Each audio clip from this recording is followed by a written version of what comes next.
En este video te voy a contar cuál es el paso a paso exacto para crear un equipo de ventas desde cero y que genere resultados. Bien, hay algo que realmente se equivocan todos, hasta inclusive yo mismo me he equivocado, que es pensar que el equipo se crea cuando empezamos a contratar a los talentos, empezamos a contratar a los setters, a los closers, a los triage o a quien sea. Y nada más alejado de la realidad. El equipo se crea cuando vos tomas la decisión, ya sea si sos dueño de negocio, de delegar. Bien. Ahora, ¿por qué pasa que un equipo no funciona? Bien. Porque no tiene las bases bien asentadas. Entonces, ¿cuáles son las bases para crear ese equipo? Bajar a un documento, es algo que hice y que realmente me funcionó. Bajar a un documento, cuáles son, cuál es tu visión y cuál es tu misión con respecto al negocio. Eso es lo primero, lo básico. Suena un poco cliché, creo que se dice así, eso, pero la verdad es importante para poder transmitírselo cuando vayas a contratar a esos talentos. Y después también dejar en ese mismo documento cuáles son tus valores y cuál es tu sistema de creencia y el sistema de creencia que vas a querer inculcar en ese equipo. ¿Bien? ¿Por qué? Porque cuando vos contratas a alguien, es importante que le bajes cuáles son los valores que se van a mantener en el equipo, cuáles son las creencias que se van a mantener en el equipo y cuál es la cultura en sí que se va a mantener en el equipo. ¿Por qué? Porque si vos contratas a una persona y no le seteas las bases desde el comienzo, ese setter, ese closer, ese triage va a hacer lo que se les cante la gana, va a hacer lo que realmente piense o quiera hacer.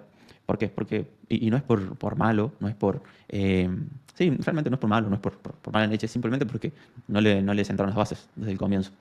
Y después, buscar sentar las bases después de meses es un poco complicado, ¿bien?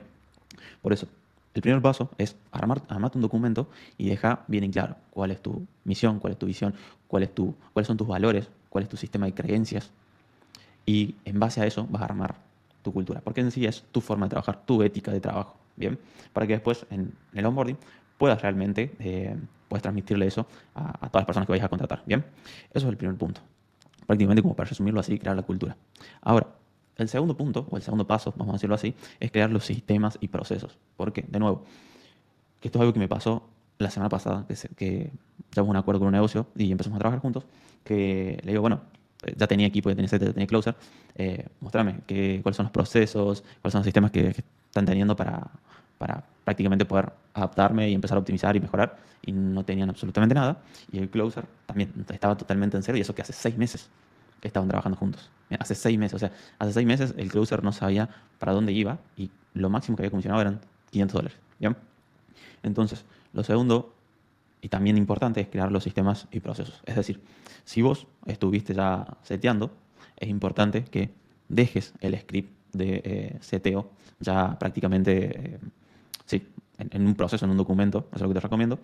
Y también qué esperas del rol, qué esperas del setter, en este caso. Bien, que si querés después me puedes hablar y te puedo pasar por Instagram, y que lo voy a dejar acá, y te puedo pasar un ejemplo de cuál es el documento que utilizo yo. Bien, que en sí eso, para que cuando vos lo contrates, en este caso al setter o al closer, importante que puedas dejarle prácticamente, justamente eso, como te lo venía mencionando recién, centrarle las bases, ¿bien? Mostrarle qué es lo que esperás del rol, cuáles son los valores, sí, cuáles son los valores y cuál es la cultura que estás teniendo en el equipo, ¿bien? Por más que seas vos solo, de nuevo, el equipo se forma cuando tomas la decisión de delegar, ¿bien?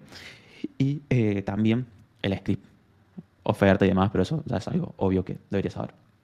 ¿Bien? Para que de nuevo tenga claridad tanto como el setter, como el triage, como el closer. ¿Bien? Le dejas el script con con el proceso de venta que venís manejando.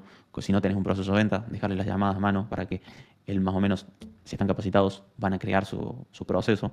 Bien, y bueno, de nuevo, el rol, qué es lo que esperas y cuáles son los valores, las creencias y la cultura del equipo. Y después pasamos al tercer paso, que es ya prácticamente ahí es la contratación, ¿bien? Que en sí la contratación te va a ser mucho más simple, vas a poder hacer muchos filtros, porque, porque cuando prácticamente empieces a pasar tus ofertas laborales y te empiecen a llegar los closers, te empiecen a traer las propuestas, vos vas a tener un filtro que es prácticamente, estos son mis valores, este es mi sistema de creencia, esta es la cultura que vamos a manejar en el equipo, ¿bien? Y ahí prácticamente vas a poder, tanto como en la entrevista, vas a poder identificar, tanto con el closer o con el setter o a quien vayas a contratar, si hacen match con eso, si hacen match con la oferta, si hacen match con la cultura, si hacen match con tus valores. bien, para que puedas hacer una contratación buena, una contratación sana, que puedas proyectar a largo plazo y no estar cambiando constantemente de closer como lo es normal hoy en día. Bien, de sencillo vas a poder crear tu equipo de venta desde cero. Ahora, en sí esos son como en cierto punto las bases. Después, simplemente si te gustaría que profundice más con respecto a alguna de las bases o si necesitas algún documento, puedes hablarme en mi Instagram, puedes pasarme feedback también en este caso del video y si necesitas una ayuda, ya sabes que estoy acá, ¿bien? Así que bueno, muchas gracias por el video y nos vemos en el próximo.